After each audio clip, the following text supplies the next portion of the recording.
before swiping that business credit card again, you need to watch this video because you could be making mistakes that could cost you thousands. Welcome back to the Fund and Grow channel. I'm your host, Zach Ritchie, and today we're covering 5 business credit card mistakes that could silently sabotage your success. This video is going to give you the tools to avoid these pitfalls and use your business credit to its full potential. So let's go ahead and jump right in. Mistake number 1, making minimum payments. So I know a lot of you are thinking, well, this isn't a mistake, but I'm here to explain why you're wrong. You have to look at minimum payments from the point of view of the lenders. They don't want you barely scraping by month to month to cover your bases. And that's exactly what they view you as doing if you only cover the minimum payment month after month. Think of it like your grades back in school. You technically only need C's to pass, but that doesn't mean that C's are good. Ideally, B's and A's are where you want to be. C's are the bare minimum to pass the grade, and minimum payments are like the C's in school. So while you'll pass and the banks won't slam you with late fees or marks your report, that doesn't mean that's where you should be. Now, I'm aware that one of the most common reasons for minimum payments is, well, the cards are at 0% interest, so why overpay? And that's totally understandable. But you want to think about it in terms of reaching the end of that 0% offer. The minimum payments aren't a magic amount that will perfectly pay off your balance by the exact time the 0% introductory offer wraps up. It's the least amount of money that the lender has to charge to maintain the account. So if you just cover the minimum each month, that 0% offer is going to run out and you're going to be left with a balance that you're paying premium interest on. And that goes right back to looking like you aren't struggling in the eyes of the bank. You want them to respect you as a consumer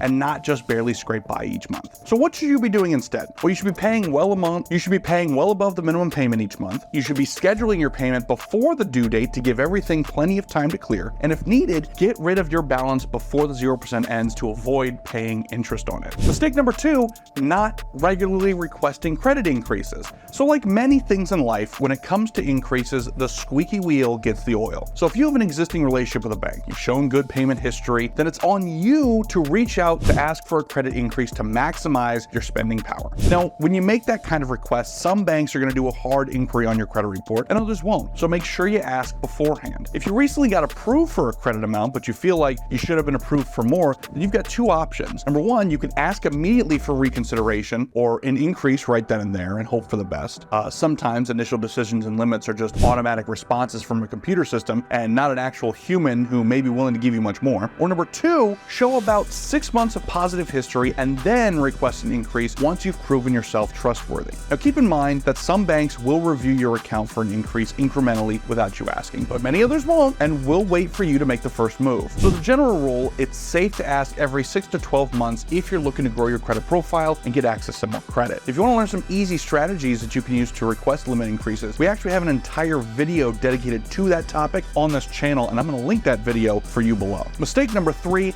applying for business credit without analyzing personal reports. This one is crucial whether it's your first time applying or not. Business credit is personally guaranteed, so your personal credit needs to be in the best condition possible in order to get the best amount. If you apply without knowing what the lenders are going to see, you're setting yourself up for declines or absolute bare minimum results. Instead, get a copy of your credit report and look through it beyond just the score. Annualcreditreport.com gives you a free copy of your credit report from all 3 bureaus once a year, or you could use credit monitoring for more regular updates, such as Fund&Grow credit services. They also give you access to all 3 reports. Once you've got an up-to-date report in your hands, here's what to look for. Are there any recent late payments? How many recent inquiries do you have? Are there any collections or charge-offs or BKs? How old is your newest account? What balances are you carrying on your cards? All these factors will play a role in whether or not you're going to be approved for business credit. And even if you have some business credit already, the banks may still look at your personal reports. So you should still review it to make sure everything is in a good position before you apply. If it's not, you can pay down your accounts or take steps to remove negative items or inquiries before making this kind of attempt. Mistake number 4, using cash advances. Now, when short on cash, a lot of people will turn to cash advances as a quick solution. Now, this is a super expensive way to use your cards like cash. You've got a 3 to 5% fee on top of an APR that can go up to 30%. It immediately disqualifies you from using any 0% introductory offers that the card might have given you. And there's a limitation on how much you can pull off the card. Usually you can only get about a third of whatever the limit is out as an advance. And then the even bigger mistake here, there is a much cheaper way to do this, and you can use your entire limit if needed. You can use payment services like Bill.com or Plastique or Bluevine. These services all specialize in being a connector between consumers and businesses that don't accept credit cards. So you run whatever amount amount that you need to pay but can't use a credit card to cover. And then one of these services accepts that and sends a check to the target business, and you're golden. They only charge a 2.9% fee. However, you can still use the 0%